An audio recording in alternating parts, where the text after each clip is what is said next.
The day my father betrayed me began like any other family gathering, with a surface-level calmness that masked the storm brewing beneath. We were all gathered in the grand living room of our family estate, where the air was thick with forced pleasantries and rehearsed smiles.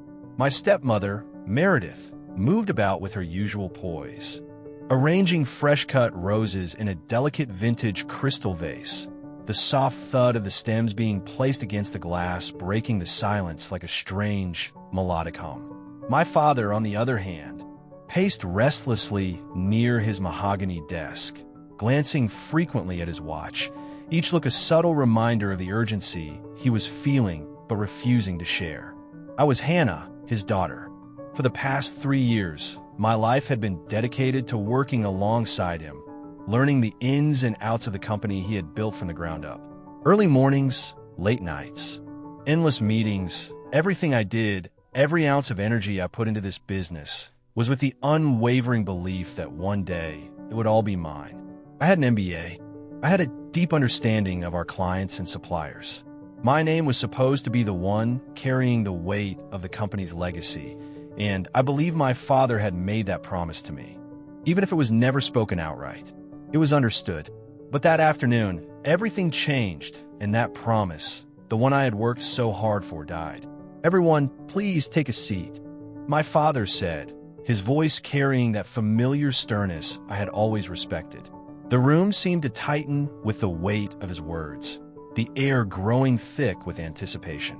I could feel the tension in my stomach, a foreboding chill creeping over me. Something was coming, something I wasn't ready for. Max, my stepbrother, was sprawled lazily on the leather armchair, the same arrogant grin plastered across his face that he wore whenever he was comfortably out of place. At 23, Max had never worked a day in his life. Instead, he spent his time flaunting his wealth on social media, calling himself an entrepreneur while living a life of excess, attending parties and gatherings where the real work he would never know, was left to people like me. His smugness grated on me, but I was used to it by now. What I wasn't prepared for was what he would take from me in the coming moments. "As you all know," my father continued, his gaze briefly meeting Meredith's as he spoke, "I've been contemplating the future of our family business." He smiled at Meredith, a smile that felt too rehearsed, too knowing, as if they shared a secret I was never meant to know. "After much thought, I've decided to transfer the majority of the company's shares and control to Max." The words landed like a physical blow. My breath caught in my throat, and my entire body went still. I gripped the armrest of the sofa, as if that would anchor me to some semblance of reality. My knuckles turned white as I fought to stay composed. "What?" I barely managed to whisper, the word falling from my lips like a forgotten prayer. "But I've been working for this." Meredith, always quick to support her son, chimed in sweetly. "It makes perfect sense, darling. Max brings a fresh perspective, exactly what the company needs." A fresh perspective. My hands trembled at the injustice of it all. I had given everything to this company, my sweat, my time, my education. I knew the company inside and out, and yet here they were, handing it over to a man who couldn't even spell the word work.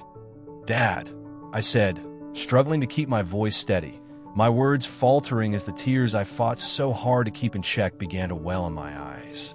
"We talked about this. I've worked at this company for 3 years. I have an MBA. I know the clients, the suppliers. This was supposed to be mine." "Hannah, please," my father interrupted, his tone distant, as if he were speaking to a child who didn't understand. He raised a hand, dismissing my words with a casualness that cut deeper than any harsh words could. This decision wasn't made lightly. Max has some innovative ideas that align better with the future vision of the company. Max leaned forward then, that smug grin widening. He spoke to me as if I were a child who needed comforting. "Don't worry, sis," he said, his voice dripping with false kindness. "I'll keep you around. Maybe in HR or something. You'll find your place." I stood up abruptly, my legs shaking beneath me, and my breath caught in my throat. "HR," I whispered, the word foreign and cruel on my tongue. "Some capacity? HR." The room felt like it was spinning. "Dad, you promised me," when I finished my MBA, you said things would change. You said the company would be mine. Meredith, her voice sharp and piercing, cut through the air. Hannah, we have to think about what's best for the family. The family. The bitter laugh that escaped my lips was hollow, more a sob than anything resembling humor. I am your family. I'm your daughter, Dad. But he wouldn't meet my gaze. His eyes were fixed on the desk. On the papers, on anything that wasn't me. You'll still receive your salary, of course, but Max will be taking over as CEO next month. Next month. My world tilted dangerously. The words felt like a tidal wave crashing over me, drowning me in disbelief. You've already decided everything without me? He nodded, finally looking me in the eye for the first time since the announcement, and there was a flicker of something in his eyes. Regret? Guilt? It was gone as quickly as it came. The paperwork is being finalized. I'm sorry, Jessica. I truly am. But it's what's best for everyone. My vision blurred as tears filled my eyes. The sting of betrayal cutting deeper than any physical wound ever could. Without thinking, I grabbed my purse, barely noticing the side table I knocked over in my haste to leave. Congratulations. Max, I said, my voice barely a whisper. Enjoy running the company I spent 3 years helping to build. Meredith's voice called after me, dripping with condescension, her words cutting through the air. Jessica, don't be dramatic. This is exactly why we needed someone more level-headed in charge. I paused at the doorway, my heart pounding in my chest. But I didn't turn back. Instead, I shook my head. Dad, we can discuss this later.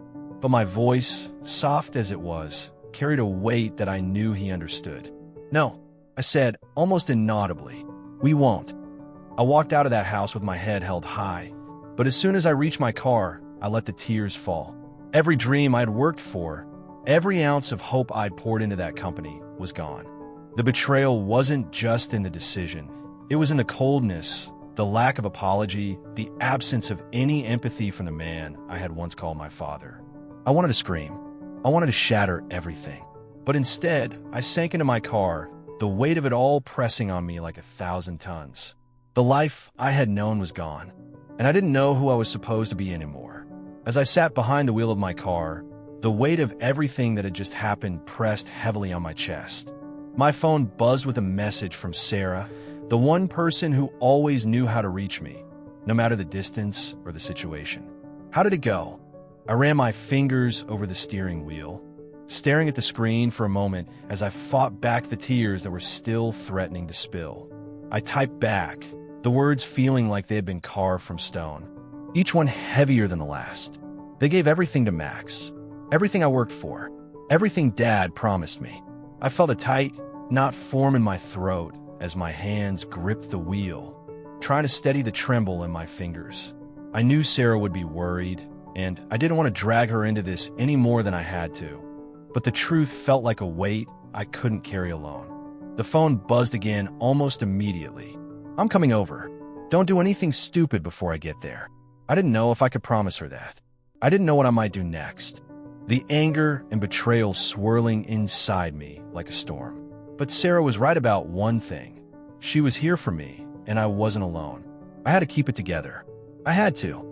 As I drove away from the house, my house, the one I had grown up in, the one that had once been filled with the sounds of my father's laughter and the warmth of family dinners, I couldn't help but glance at the window one last time. There, standing in the dim light, was my father, his gaze locked with mine for a fraction of a second, and in that brief moment, I saw it. Regret? Maybe, but it was gone as quickly as it had appeared, replaced by the presence of Meredith, his new partner, the woman who had wormed her way into our lives and, in the end, had made it clear that Max, her son, was the one who truly mattered. It was always supposed to be me. Always. 3 years. 3 years of sacrifice. Early mornings where I dragged myself out of bed before the sun had even risen. Late nights where I stayed in the office until the clock struck midnight. Missed vacations with friends who couldn't understand why I couldn't join them. And those dates that I canceled, countless plans with people who were no longer a part of my life because I had buried myself in work. All those years I spent learning every corner of the business. earning the respect of the employees who had come to look up to me, building relationships with clients who trusted me. It had all led to this. Max, the golden child, had walked into the room with his mother's smile, and suddenly, everything I had built, everything my father had promised me, was being handed to him on a silver platter. The knot in my stomach tightened as I replayed the look on my father's face, that brief flicker of hesitation, like maybe he had a second thought. But it disappeared as soon as Meredith appeared, and with her, the certainty that Max was the future of the company, his inheritance, my legacy. It hurt more than I had thought it would. And yet, Sarah's message kept me grounded. Her words a beacon of support that I clung to. We'll figure this out. You're not alone. I wiped my eyes quickly, trying to compose myself. There was a time when I thought nothing could hurt me more than this. Losing everything I had worked for, watching as someone else took my place. But that was before I realized that I still had everything that truly mattered. My knowledge, my experience, my drive. No one could take those from me.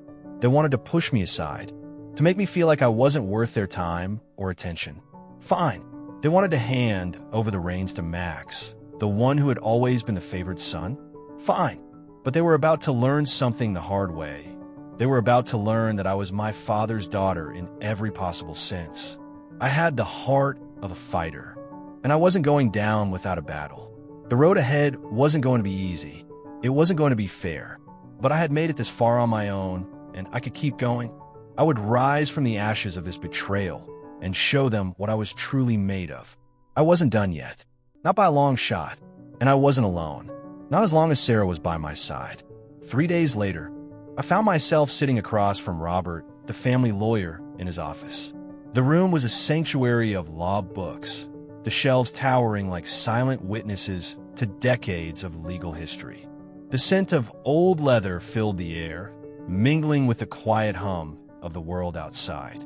Robert hadn't known me since I was a child, and today, the concern etched on his face mirrored the weight of the betrayal I was trying to digest. I twisted a tissue between my fingers, my mind still reeling from the revelation that had shattered everything I thought I knew about my family, my future.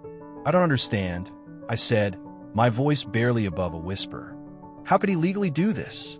I thought the company was supposed to be split between any children.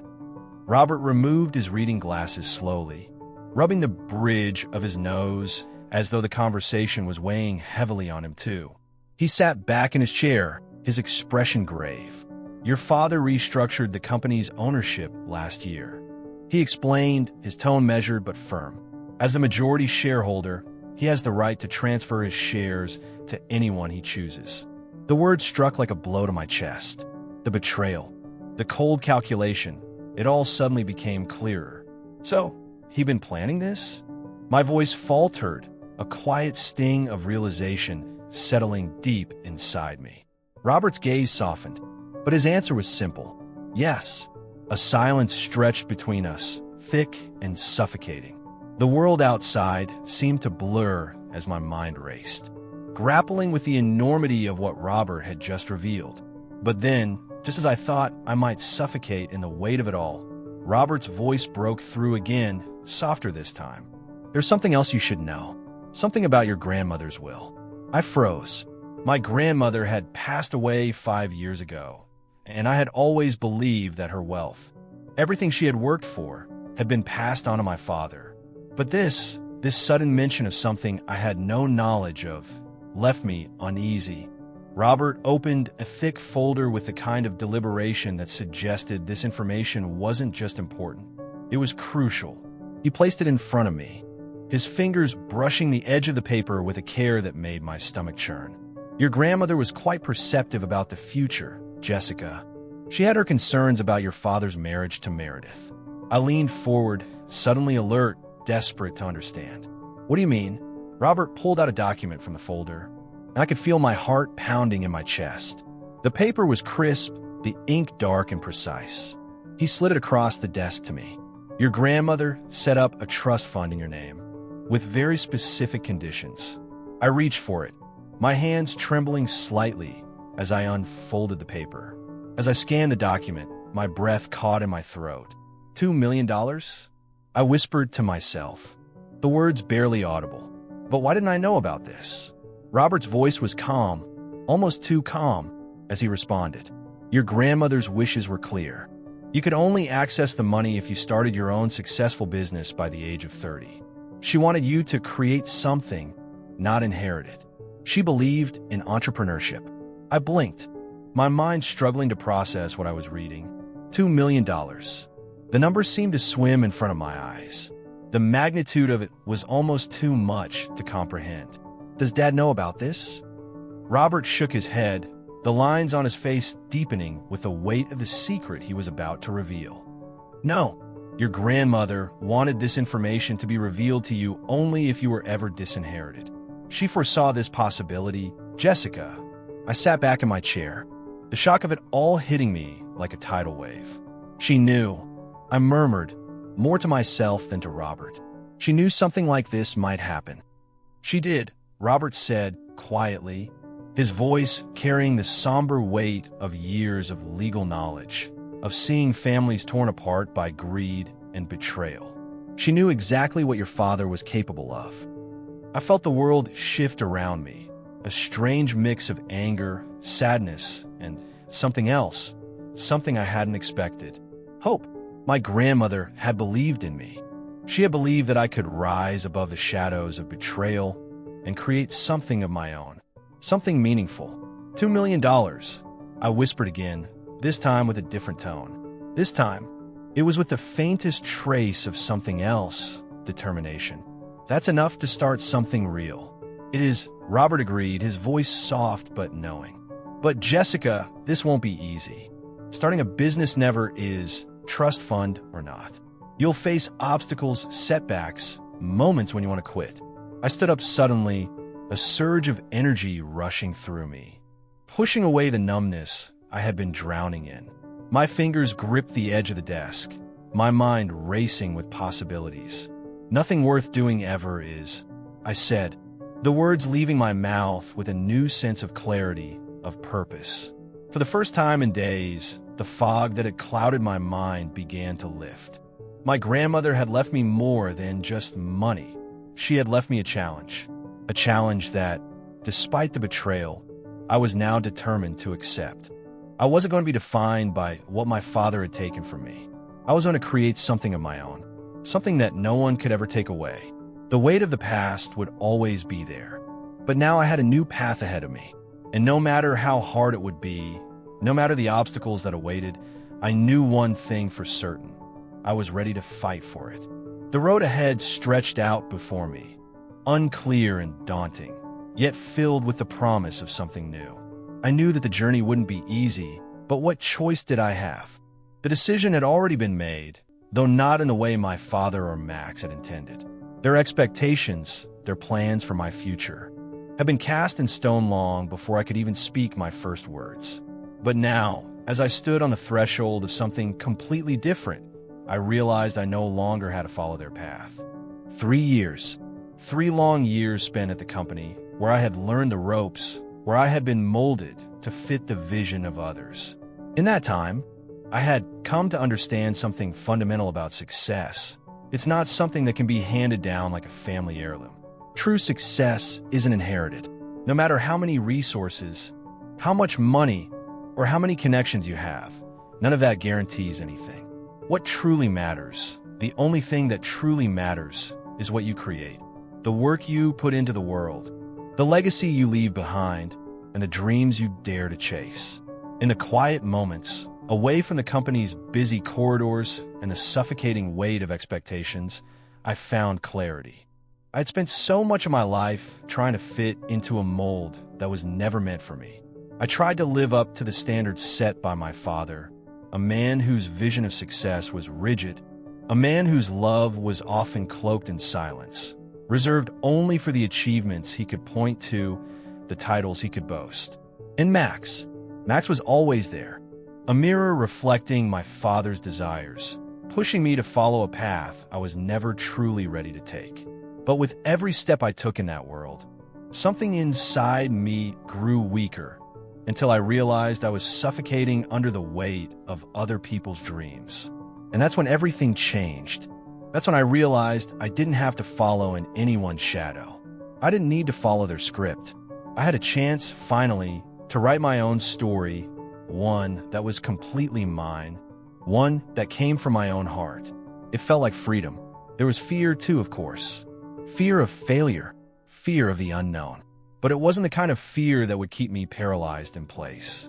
It was the kind of fear that makes you move faster, makes you work harder, makes you want to prove to yourself that you can build something meaningful, something real. For the first time, I could see my own future, a future where I could define my worth by what I achieved with my own hands, with my own ideas. No longer would my value be tied to my family's legacy, their business, their expectations. It was time to build something that would stand on its own, something that could outlast them all. I wasn't going to be defined by what I inherited from my father or anyone else. No, the real inheritance was not the wealth passed down to me, the status, or the title. The real inheritance, the one that would shape me, the one that would carry me through every challenge, was the strength to overcome, the strength to rise, to fight for what I believed in, and to build something from nothing. That's the legacy I wanted to create. That's what I wanted to leave behind. And now, as I took the first steps toward this new path, I felt something stirring deep within me, something powerful, something that told me I wasn't walking this road alone. I was ready to prove to myself and to the world that the true measure of success lies in how we rise from adversity, in how we build something lasting. It wouldn't be easy, and there would be countless obstacles ahead, but for the first time, I was ready to face them head on. I had nothing but my own determination to rely on, but in that, I had everything I needed. I remember the day I decided to dive headfirst into something that could not only change my life, but the world around me. It was a quiet evening when the idea first took root in my mind. I sat alone, surrounded by old notes and crumpled papers from the past, reflecting on the struggles, the mistakes, the lessons. It felt like I'd spent a lifetime running from failure. But what if, just what if, I could turn that failure into something good, something lasting? I shared the idea with Sarah, my best friend, my rock, my confidant.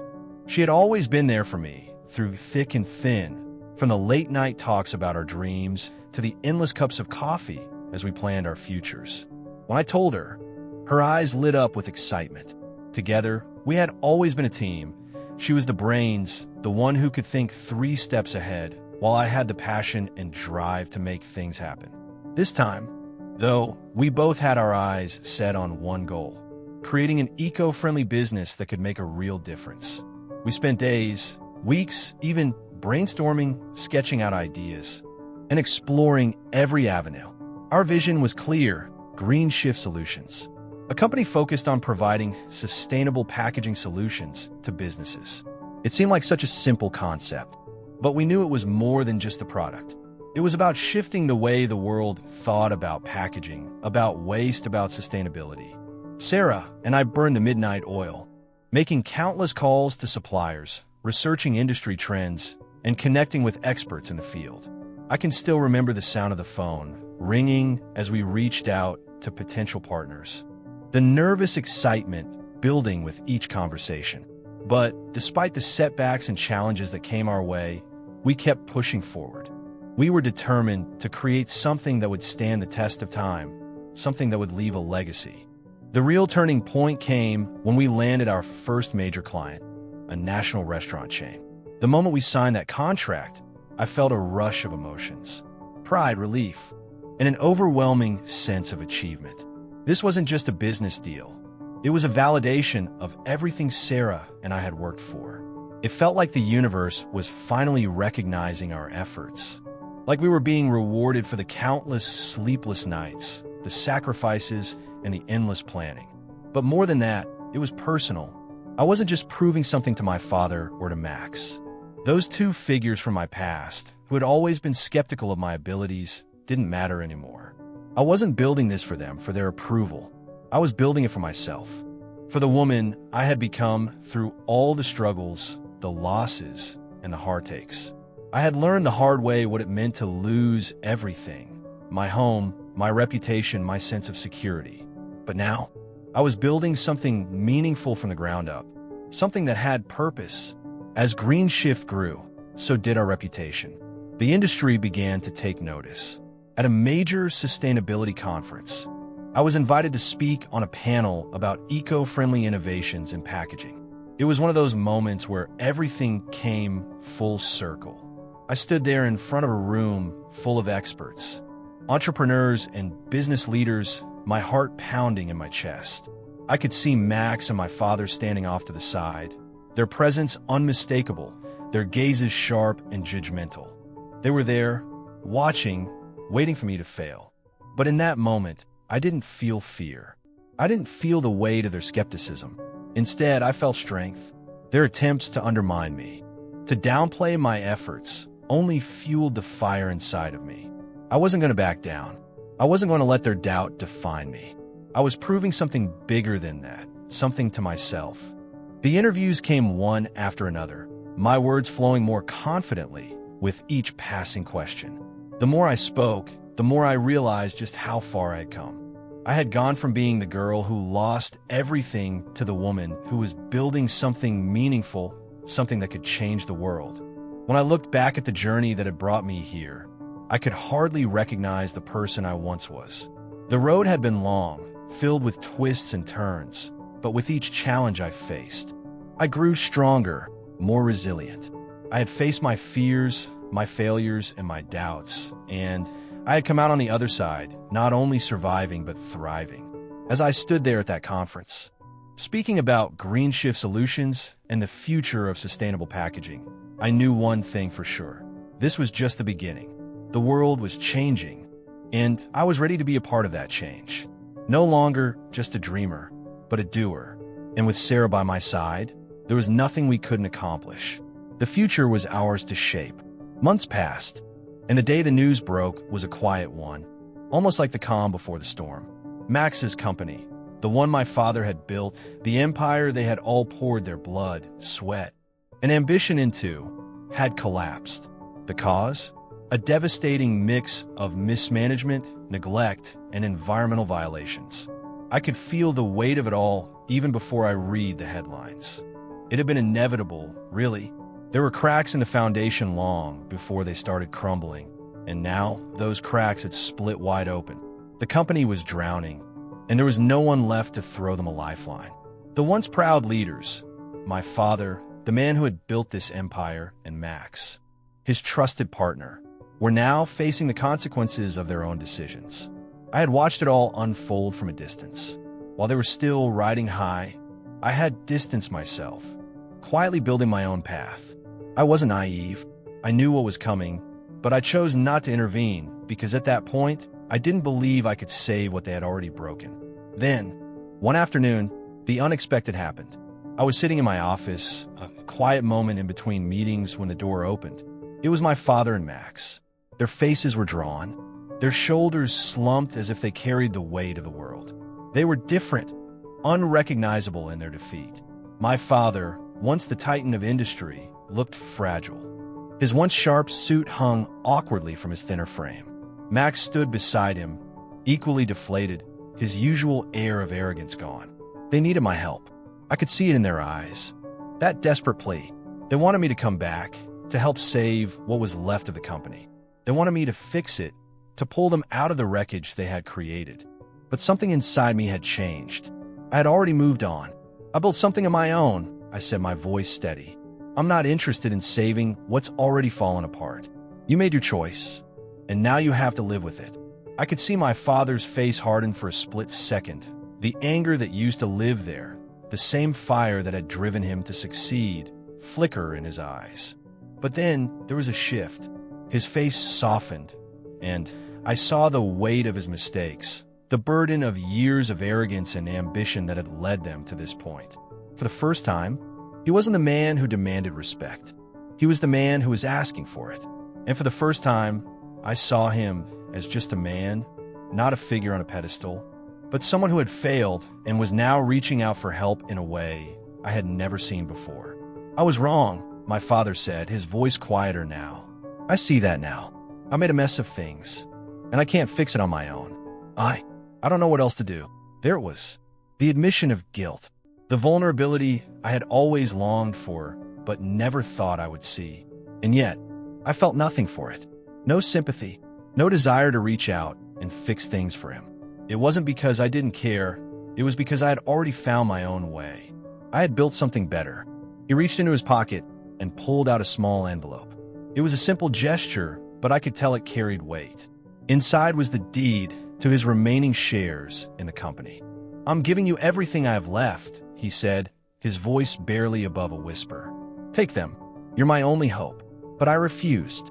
I looked at the shares, the weight of the decision, and I simply shook my head. What good are shares in a company that's already failing? I asked. I'm not interested in picking up the pieces of something that's already broken beyond repair.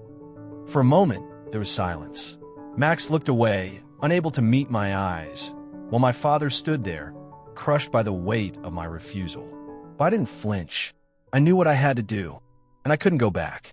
Instead, I turned to my own company, the one I had built from scratch, piece by piece, brick by brick. It wasn't perfect, but it was mine. It was thriving. I was thriving. And that was enough. As time went on, I watched my father begin his slow, painful path to redemption.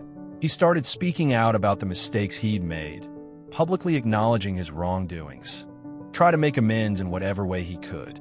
It was a long road, but I saw a glimmer of something I hadn't seen in years: humility. He was trying at last to become the man I had always hoped he would be. And through it all, I realized something profound. Sometimes, the best revenge isn't revenge at all. It's living well. It's building something better for yourself. It's choosing to help others, not because you're trying to prove a point, but because you know that you can create something positive out of the wreckage of the past. I had chosen to move forward, not backward. I had chosen to rise above the mistakes of my past, not to dwell in them. And as my father began his journey of redemption, I realized that my own journey had just begun. It wasn't about revenge.